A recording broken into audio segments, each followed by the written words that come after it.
새벽 기도 하시느라고 애쓰셨습니다. 네, 서로 한번 축복하십니다. 감사합니다. 고맙습니다. 사랑합니다.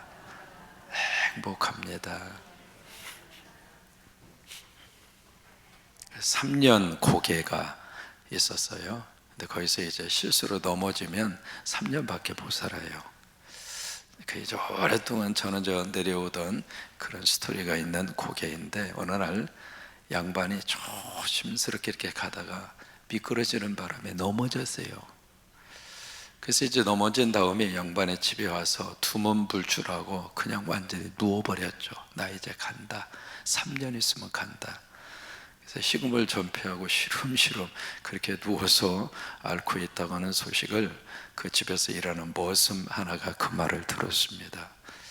그래서 이제 주인님 방을 노크를 하면서 주인님 웬일이냐, 제가 한 말씀 올리겠습니다. 그래 말해봐라. 주인님 빨리 3년 고개 가셔가지고 한 번 더 넘어지세요. 그러니까 야 이놈, 너 나 지금 약 올리는 거냐? 3년밖에 못 사는데 가서 넘어지면 어떻게 되라고. 그러니까 머슴이 그 말을 합니다. 주인님, 한 번 넘어지면 3년밖에 못 살잖아요. 그럼 2번 넘어지면은요 6년 살잖아요. 3번 넘어지면은요 9년 살잖아요. 그러니까 주인님 살고 싶은 데로 가서 넘어지세요. 맞아요, 틀려요? 맞잖아요. 그래서 가만히 생각해 보니까 머슴의 말이 많거든요. 그래서 이 주인이 30번 넘어졌대요. 똑같은 믿음인데 한 번 넘어지면 3년밖에 못 산다. 그것도 믿음이에요. 스스로가 그렇게 받아들이면 그렇게 되는 거죠. 3년 넘어지면 3년씩이나 산다. 이것도 믿음이란 말이죠. 그러니까 3년이라고 하는 단어 뒤에 밖에와 그 다음에 3년 이나 그 차이가 이렇게 큰 거예요. 그러니까 우리가 믿음을 가지고 사는데 우리가 긍정적인 태도와 마음으로 살았으면 좋겠어요. 하나님이 살아계시고 하나님이 도와주시고 하나님이 모든 것을 합력해서 선으로 만들어 주시고 내 일들을 부르니까 불안하긴 하지만, 그러나 그 속에서 나는 몰라도 하나님은 아신다. 그러면 그 아시는 그 하나님 붙잡고 살면 내 인생을 믿음으로 살아갈 수 있지 않겠는가. 아멘이죠. 앞으로 여러분 넘어지면 3년밖에 못 산다 생각하지 마시고, 넘어지면 3년이나 산다고 그 믿음으로 그렇게 하루하루 승리하며 살 수 있게 되기를 축복합니다. 사도 요한이 편지를 써서 보내는 교회 공동체 속에 몇 가지 이렇게 회의론자들이 일어났습니다. 회의론이라고 하는 것은 퀘션 마크를 붙이는 거예요. 그러면서 이제 이것도 의심을 하고 저것도 의심을 하고, 그런 부류의 교인들이 교회 공동체 속에 그렇게 일어납니다. 그 중에 하나가 바로 뭐냐면, 하나님이 인간이 돼서 오신다고 이 문제에 대해서 회의론자들이 일어납니다. 이제 그들의 이제 영지주의라고 하는 사상과 이론에 영향을 받은 거죠. 지금 우리 젊은 사람들에게 이 포스트 모더니즘을 통해서 굉장히 많은 세계적으로 흐르고 있는 사상과 이념의 영향을 참 많이 받고 살고 있습니다. 그래서 그런 사상과 이념의 영향을 받고 나서 이 복음과 진리 앞에 질문을 많이 던지는 거예요. 과연 그런 건가? 과연 그럴 수 있겠는가? 그거예요. 그 당시 사람들도 마찬가지입니다. 그래서 이게 그들의 머릿속에, 아니 거룩하신 하나님이, 그 영적으로 최고의 자리에 계시는 그 하나님이 어떻게 인간의 육신의 몸을 입고 이 땅에 오실 수 있어? 라고 하는 문제입니다. 그러니까 이 문제에 대해서 이건 있을 수가 없다.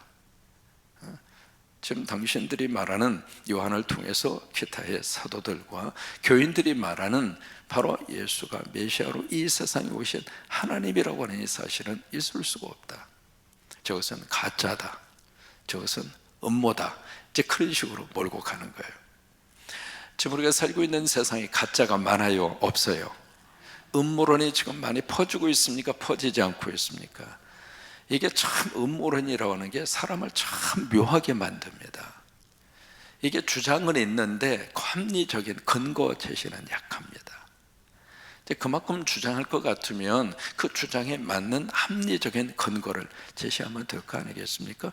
이런 면에 있어서 우리가 생각하고 우리가 말하는 음모론이 사실이다, 진짜다 라고 하는 그 문제를 제시를 하면 되거든요. 이게 미국에서도 딥 스테이트 그 표현을 씁니다. 뭐냐면 이 정부를 팍 움직이고 있는 저 밑에 지하에 또 다른 하나의 정부가 있다. 그게 이제 딥 스테이트라고 합니다. 그 음모론이 굉장히 많이 퍼졌었어요. 그래서 모든 사건 배후에 음모론이 있다, 그렇게까지 이야기해서 심지어 컬럼바인이라고 하는 고등학교에서 그 학생이 교실에 들어와서 수십 명을 쏴서 죽인 사건이 있습니다. 어느 정도 이야기가 나면 거기에 출연한 사람 아이들이 전부 다 배우다, 그래서 이건 조작된 것이다, 이건 꾸며낸 것이다, 거기까지 가는 거예요. 이게 그런 것처럼 이 요한이 편지를 쓰는 그 당시에도 예수가 메시아, 예수가 하나님이 인간이 되셔서 오신 분이야, 그럴 수 없지, 이건 가짜야, 이건 있을 수가 없어, 그런 식으로 이제 쭉 몰고 가는 그런 사람들이 있었고, 그 사람들의 영향력을 교인들이 받고 있는 거예요. 그 다음에 요한은 뭐라고 이야기하는가? 그래, 가짜 음모론, 그래, 우리가 그분으로부터 직접 들었다, 우리 눈으로 직접 봤어, 우리는 그분을 주목했고 우리는 우리 손으로 그분을 만진 사람들이야. 이래도 가짜라고? 이래도 음모라고? 이래도 예수 그리스도가 이 세상에 오신 하나님의 아들이 아니라고 부정할 수 있어? 그렇게 말합니다. 여러분, 증거 가운데 가장 확실한 증거가 직접 증거예요. 1차적인 증거예요. 그처럼 확실한 게 없잖아요. 그런데 이게 요한만 보고, 요한만 듣고, 요한만 주목하고, 요한만 만진 것이 아니라 우리예요. 복수라 이 말이에요. 한 사람이 보는 것은 조금 이렇게 좀 의심할 수 있겠지만 다수가 목격한 것은 의심할 수가 없잖아요. 그렇죠? 한 사람이 들은 거하고요, 그 다음에 다수의 사람이 들은 거하고 신빙성이 어느 쪽이 더 강할까요? 다수죠. 그래서 요한은 편지를 쓸 때 우리라고 하는 단어를 쓰는 거예요. 우리가 그랬다, 우리가. 두 번째, 어떤 부류의 사람들이 교회 안에서 일어나고 있었는가? 나는 지은 죄가 하나도 없다, 나는 죄를 처음부터 짓지 않았다, 그렇게 주장하는 사람들이 나옵니다. 이게 신앙생활을 하다 보면은 윤리와 도덕적으로, 물론 일반 사람들이 짓는 그런 죄를 교인들이 막 드러내놓고 짓는 그런 죄를 짓는 경우들이 가면 갈수록 줄어드는 게 맞아요. 그래야 정상입니다. 그렇잖아요? 예수 믿으면서도 과거처럼 막 그렇게 죄를 죄로 알면서도 고의적으로 죄를 짓는 사람이 사실은 점점 신앙생활 하면서 없어지고 사라지고 다듬어지고, 그게 축복이잖아요. 그런 면에 있어서는 좀 어느 정도 정리가 된다 할지라도, 자 보실까요? 우리가 하나님 앞에 딱 섰을 때 내가 죄인이라고 하는 이 사실을 인정하지 않는다면 그의 신앙생활 자체는 처음부터 잘못됐다 이 말이에요. 근데 교인들 가운데 그런 생각을 하는 거예요. 나 죄짓지 않았다, 나는 죄가 없다, 그런 사람들이 교인들 가운데 있는 거예요. 거기에 대해서 뭐라고 말씀을 하시는가? 오늘 요한에서 1장 5절 말씀, 유명한 요한의 선언이 있잖아요. 뭐라고 선포를 하는가? 5절입니다. 어제 봤던 내용인데요, 다시 한번 5절을 보십니다. 시작. 우리가 그에게서 듣고, 자 누구에게서 들었어요? 주님으로부터 직접 들었다 이 말이에요. 그러니까 요한 혼자만 들은 것이 아니라 우리가 들었다, 우리가 주님으로부터 들었다 그거예요. 그리고 너에게 전하는 메시지, 소식이라고 하는 것은 메시지잖아요. 그 메시지, 지금으로 말하면 설교예요. 이 설교는 내가 어디서 따온 것이 아니라 주님으로부터 직접 들은 거다. 들은 것을 내가 당신들에게, 우리들이 당신들에게 설교를 한 것이다. 그 메시지는 이것이다. 그러면서 곧 하나님은 뭐라고요? 빛이다. 빛이다. 이게 어제 말씀드린 것처럼 이 요한은요, 이 복음과 하나님의 거룩한 말씀을 기록할 때 하나님의 사역에 집중한 것이 아니라 하나님의 속성에 집중합니다. 하나님이 어떤 분인가? 근데 그 하나님의 속성을 우리에게 가르쳐 주실 때 이 요한은 아주 간결하면서도 명확하게 딱 제시합니다. 그래서 하나님은 빛이다. 요한복음 1장 1절에서는 하나님은 말씀이다. 요한 1서 1장 1절에서는 하나님은 생명의 말씀이다. 그렇게 표현하잖아요. 그러면서 이게 요한 1서 4장 8절로 가서 보시면 하나님은 사랑이다. 요한복음에 가서 보시면 하나님은 빛이다. 아멘이잖아요. 즉 그런 식으로 이 요한은 이 하나님의 속성을 군더더기 없이 아주 명확하게 선포합니다. 하나님은 빛이다. 그렇게, 이것이 바로 우리가 듣고 당신들에게 전한 메시지다, 그거예요. 5절에 그분에게는 어둠이 조금도 없다. 어둠이 조금도 없다는 그 이야기는 죄가 없다, 그 말이죠. 여러분, 여기에 대해서 우리가 아멘할 수 있죠. 그러면서 6절, 7절, 8절, 9절, 10절이 모두가 다 만일이라고 하는 단어로 시작합니다. 7절도 만일로 시작하는 거예요. 7절도 우리말 번역에는 잘 드러나지 않았습니다만은 6절부터 10절까지 가정하고 이야기하는 거예요. 가정하고 이야기하는데 만일 이러이러하다면 그 이야기는 그 가정 속에 그들이 지금 가지고 있는 삶의 모습을 드러내고 있는 거예요. 6절에 뭐라고 말씀을 하시는가? 만일 우리가 하나님과 사귐이 있다고 하고, 그러니까 여기에 하나님과 사귄다, 그 이야기는 하나님과 교제한다, 그 말이잖아요. 하나님과 친교한다, 하나님과 함께 참여한다, 또 하나님과 함께 동행한다, 그 말이죠. 또 하나 하나님과 함께 동역한다, 그 말이에요. 그렇게 우리가 하나님과 함께 그런 관계 속에 있다고 하고, 어둠 가운데 우리가 행하고 있으면, 다시 말해 죄 가운데 우리들이 거하고 있다면, 아직도 캄캄한 그 속에서 우리가 헤매고 있다면, 그렇다면 네가 하나님과 교제하고 있다는 그 자체가 거짓말이다, 그 이야기예요. 또 하나, 거짓말일 뿐만이 아니라 너는 하나님이 말씀하시는 그 진리를 거역하고 있는 것이다.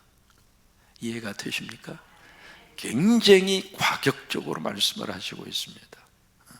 거짓말이 뭔 줄 알아? 하나님과 교제한다고 하면서도 아직도 어둠 가운데 있다면 너는 거짓말쟁이라고, 그 이야기를 여기서 쓰고 있습니다. 그러면서 여기 7절 말씀에 또 하나의 케이스를 7절에서 말씀을 하십니다. 6절과 7절이 정반대예요. 7절에서 뭐라고 말씀하시는가? 그가 빛 가운데 계신 것처럼, 왜? 하나님이 빛이시니까. 하나님이 빛이신 것처럼 우리도, 예수 믿는 우리도 빛 가운데서 우리들이 행하면, 빛 그 안에서 우리들의 삶의 자리를 우리들이 살아간다면 우리가 서로 뭐가 있는가? 그때 교제가 정상으로 이루어진다. 그러니까 빛이신 하나님 앞에 우리들이 나아가서 빛된 그 삶의 자리를 우리들이 하루하루 살아낸다면 그건 진짜 교제가 이루어지는 것이다. 자, 보실까요? 빛과 어두움이 같은 공간 안에 같이 있을 수 있을까요? 왜요? 그 둘은 존재 자체가 틀려요. 빛이라고 하는 이 존재 자체가 딱 확인되는 순간 어둠의 존재는 빛의 존재 앞에서 존재할 수가 없어요. 이해가 되시죠? 예를 들면 불 딱 끄면 그 순간에 뭐가 이 교회 본당 안에 꽉 찰까요? 어둠이 차요. 근데 스위치를 딱 켜는 순간 이 본당은 뭐가 돼요? 빛의 존재로 바꾸어진다, 이 말이에요. 그러니까 여기에 사귐이 있다는 이 자체는 그 존재가 내 안에 들어온다, 이 말이에요. 근데 그 빛의 존재가 내 속에 들어왔다고 말을 하면서 아직도 내가 어둠 속에 있다고 하는 것은 말이 안 된다 이 말이에요. 그래서 거짓말한다 그 말을 쓰는 거예요. 근데 7절의 말씀처럼 6절하고는 정반대입니다. 빛 되신 하나님 앞에 가서 우리가 빛 가운데 우리들이 살면 그 아들 예수의 피가 우리를 모든 죄에서 깨끗하게 하실 것이다. 이 부분을 여러분 이 새벽에 잘 이해하시기 바랍니다. 뭐냐면 그래? 우리가 빛 가운데 살자, 어둠 가운데 살지 말자, 그렇게 딱 나오니까 우리 생각 속에 무슨 생각이 딱 들어간 그래? 그러면 우리가 죄 지으면 안 되겠구나, 우리가 죄 짓지 말고 살자. 맞아요, 틀려요? 잘 이해를 하세요. 그러니까 어둠 가운데 살지 말고 빛 가운데 살자. 그러니까 그래? 우리가 죄 짓지 말고 살자 라고 하는 그 말씀이, 다시 한번 질문합니다. 맞아요, 틀려요? 이제는 대답하기가 좀 곤란하죠. 이렇게 저 양반이 2번이나 물을까? 저기에는 꼼수가 있어. 잘 기억하세요. 여기에서 말씀하시는 이 부분 자체가 마치 죄 짓느냐 짓지 않느냐 문제로 이 본문의 말씀을 접근합니다. 그러면 어떤 결과가 나온 줄 알아요? 우리가 죄 지으면서 살아요? 죄 짓지 않고 살아요? 그러니까 이 말씀 앞에 절망하는 거예요. 나는 매일 죄 짓고 사는데. 수요일날 말씀드렸잖아요. 거짓말하지 말라. 거짓말 안 하고 삽니까? 하루에 200번씩이나 거짓말을 하는데, 그러면 이 하나님 말씀 앞에 어떤 생각이 들었냐면 자꾸 말씀 앞에 주눅이 드는 거예요. 성경은 이렇게 말씀하시는데 내 삶은 이게 뭐야? 예수 믿고 신앙생활 이렇게까지 오래 했는데도 불구하고 아직도 내가 이 문제를 해결하지 못했구나 해서 그 앞에서 좌절하고 절망하고, 그러다 보니까 오래 신앙생활 하신 분들 속에 이 기쁨과 감사가 있는 것이 아니라 늘 큰 돌멩이를 짊어지고 있는 것처럼. 과연 그렇게 하라고 예수 믿는 건가? 우리들에게 그렇게 하라고 성경 말씀을 주신 것인가? 아니에요. 말씀을 우리들이 잘못 알고 있는 거예요. 여기 어둠 가운데 산다, 빛 가운데 산다, 그 이야기는요, 내가 죄를 짓고 안 짓고 그 문제가 아닙니다. 여기 빛 가운데 살라는 이야기는 죄를 죄로 인정하고 그리고 나서 그 죄를 하나님 앞에 회개하고, 그게 빛 가운데 사는 거예요. 어둠 가운데 산다는 이야기는 아직도 죄를 죄로 인정하지 않고 커밍아웃을 안 한다 이 말이에요. 그럼 어둠 가운데 사는 거예요. 우리들 능력으로 죄를 안 지을 수 있을 만한 죄 짓지 않고 살 만한 능력이 여러분에게 있습니까? 우리들에게는 없어요. 3대 거짓말이 있잖아요. 장사하면서 이것은 믿지고 팝니다. 거짓말로 우리가 알고 있죠. 나이 든 분들이 난 시집가기 싫다, 거짓말로 우리가 알고 있죠. 연세 드신 분들이 나 죽어야지, 그거 신방 가가지고 기도점이 뭐예요? 나 죽어야지. 알았어요, 내가 안수할게요.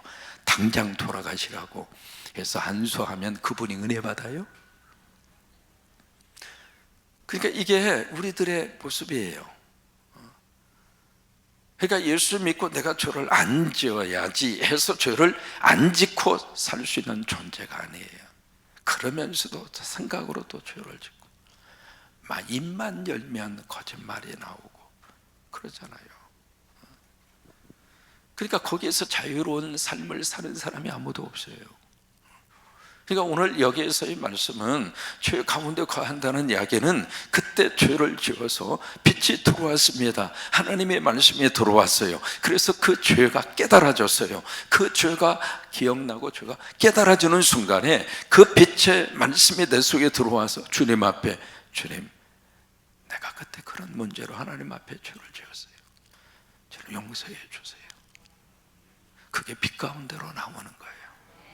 그게 빛 가운데서 행하는 거예요. 그러면 여기 예수 그리스도의 보혈의 피로 우리 죄를 다 씻으신다 이 말이에요.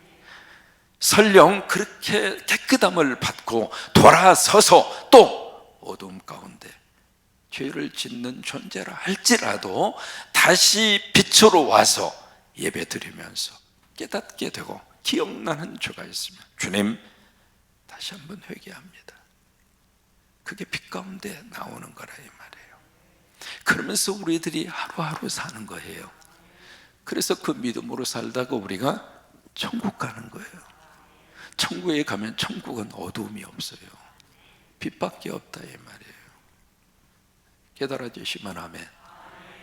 그래서 이 6절과 7절의 말씀을 여러분들이 잘 기억하고 해석하셔야 돼요.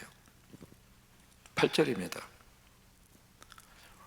같이 읽겠습니다. 만일 우리가 죄가 없다고 말하면 왜 이런 사람들이 있었다 이 말이에요.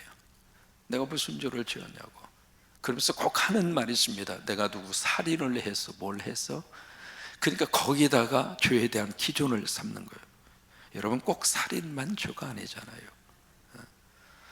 그러니까 마음속에 하나님이 없다 하는 자도 이미 죄를 지은 자고, 심지어 어느 정도까지 말씀을 하셔서요, 여자를 보고 음욕을 품은 거예요.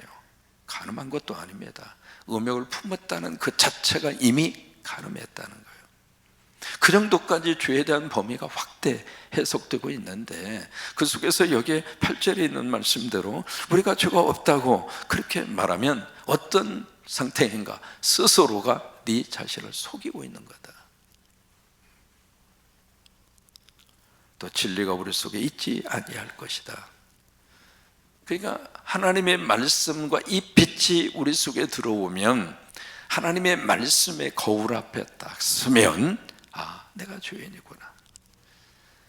그래서 이게요, 은혜를 받으면 은혜 받을수록 나의 죄성이 더 강하게 느껴지는 거예요.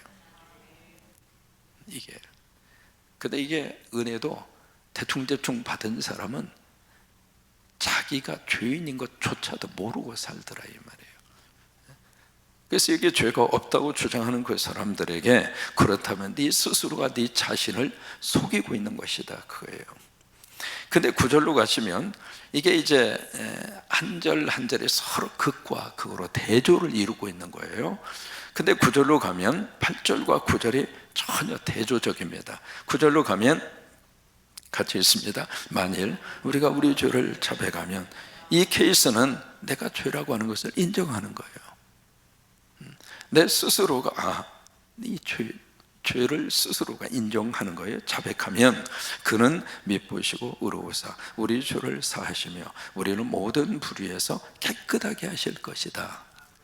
여기에 말씀하시는 이 구절이 빛 가운데로 나오는 거예요. 그 전에는 이게 어둠인 줄을 몰랐어요. 이렇게 사는 것이 삶인 줄 알았어요. 이렇게 살아가는 것이 인생인 줄 알았어요. 죄에 대한 양심의 가책 때문에 저에게 잠자지도 못하고 그냥 괴로움과 그 과거에 있었던 어느 한 사건이 내 인생 가운데 족쇄가 돼서 나를 팍 얽어매고, 거기서 좀 벗어나고 싶은데 벗어날 수 있는 능력도 안 되고 힘도 없고, 그러니까 어두움 가운데 다 묶여서 그렇게 살았는데, 예수 믿고 교회에 나와서 설교를 들으면서 하나님의 거룩한 빛이 있구나, 복음의 빛이 있구나, 예수 그리스도의 은혜의 빛이 있구나. 그렇다면 저 빛 가운데 내가 살아갈 수 있는 방법이 있구나, 내가 이 어둠에서 탈출할 수 있는 방법이 있구나. 그것이 예수 믿고 하나님 앞에서 회개하면 되는구나. 그래서 예수님의 첫 번째 설교의 주제가 회개하랍니다. 왜? 그래야 어두움에서 빛으로 나오니까. 그럼 빛으로 나오면 빛 가운데서 우리들이 교제가 이루어진다 그 말이에요. 사귐이 이루어진다고 하는 거예요. 그러니까 여기에 8절과 9절이 정반대라 그 말이에요. 6절과 7절이 정반대인 것처럼 6절과 8절이 같은 케이스예요. 어둠 가운데 거하고 있는 케이스이고, 그 다음에 7절과 9절이 같은 케이스입니다. 어둠 가운데 있다가 빛으로 나온 케이스예요. 10절입니다. 시작.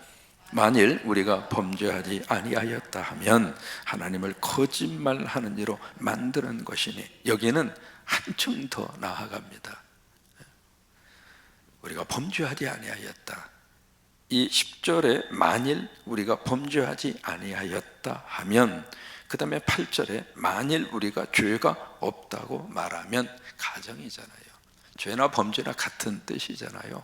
그러니까 그렇게 주장하고 그렇게 생각하는 사람들이 있었다 그 말이에요. 그들한테 만약에 이러이러하다면 그 이야기인데, 그래서 10절에 우리가 범죄하지 아니하였다고 한다면 하나님을 거짓말쟁이로 만드는 것이다. 과연 하나님이 거짓말쟁이냐? 이건 말이 됩니까? 내가 믿고 있는 하나님을 거짓말쟁이로 너희들이 만들면서까지 너희들이 이상한 사상과 교리에 묶여서 그것을 계속 주장하고 그것을 계속 이야기하고 그것을 교인들에게 또 이야기하고 그런 식으로 계속 할 거야? 정신 차려 이 사람들아. 요한의 마음이에요. 아시겠죠? 제가 이 새벽에 차 목사가 정신 차려 이 사람아 그 말했다고 하지 마시고, 요한의 심정이 그렇다 그 말이에요. 그래서 하나님을 거짓말쟁이로 만들겠느냐 그 말이에요. 또한 그의 말씀이 우리 속에 있지 아니하니라. 하나님의 말씀이 내 속에 들어와서 만약에 있다면 그 말씀은 우리를 빛으로 인도한다. 빛으로 인도하는 이야기는 내가 죄짓지 않고 완벽하게 산다 그 말이 아니라, 죄를 죄로 인정하고 그 죄를 회개하고 용서받고, 그래서 예배하면서 찬송하면서 기도하면서 다시 오늘 이 시간 하나님이 나를 정결하게 만들어 주시고 하나님의 그 사랑을 다시 한번 다 깨닫고, 그러고 나서 세상으로 나아가서 또 하루 살다가 보니까 그냥 이런저런 사연과 이런저런 관계 속에서 나도 모르게, 그래서 우리가 꼭 하는 말이 있습니다. 알고 지은 죄. 또 하나 무슨 죄가 있어요? 왜 그 말을 합니까? 죄 가운데 사니까. 다시 빛으로 나와서 은혜 받고 다시 용서받고 다시 하나님의 사랑에 힘입어서 아버지 오늘 하루도 아버지 손잡고 오늘 하루 살겠습니다. 그리고 또 다시 예배 시간에 와서, 여러분 그게 늘 이렇게 반복되는 것 같지만 그 속에 하나님의 은혜가 있어요. 그 속에 하나님의 역사가 있습니다. 그래서 이게요, 매일매일 새벽에 은혜 가운데 살면 우리들의 영성이 살아나는 거예요. 이게 어쩌다 한번 와서 예배 드리고 가면 이게 그 은혜가 좀 쌓이다가 없어지고 쌓이다가 없어지고. 그래서 저는 우리 한국교회를 살릴 수 있는 가장 좋은 방법은 새벽이라고 생각합니다. 한국교회의 가장 중요한 이 교회 초창기부터 시작해서 우리는 새벽 기도가 처음부터 우리 민족에 주신 하나님이 걸어간 믿음의 자세예요. 새벽 기도만 계속 쌓아가면 여러분 영적으로 다 섭니다. 그리고 다 승리합니다. 그리고 다 하나님 앞에 복받고 삽니다. 근데 이 새벽의 시간이 점점 줄어들어서 그게 참 안타까운 거예요. 안타까워요. 성광교회 안에 새벽의 영성을 깨울 수 있는 은혜를 주셔서 참 감사하고, 그래서 오늘 이 말씀이 여러분 삶에 다시 한번 새로운 은혜로 확 와닿아서 이제는 어두움 가운데 절대로 계시지 말고 그냥 그게 알고 깨달아졌을 때 빨리 회개하고 빛으로 오시면 돼. 빨리 빛 가운데로 옮겨오시면 빛 되신 하나님이 우리와 다시 한번 교제가 이루어지고 깨끗이 씻어주시고 깨끗이 용서하시고 그런 은혜와 축복이 임할 줄로 믿습니다.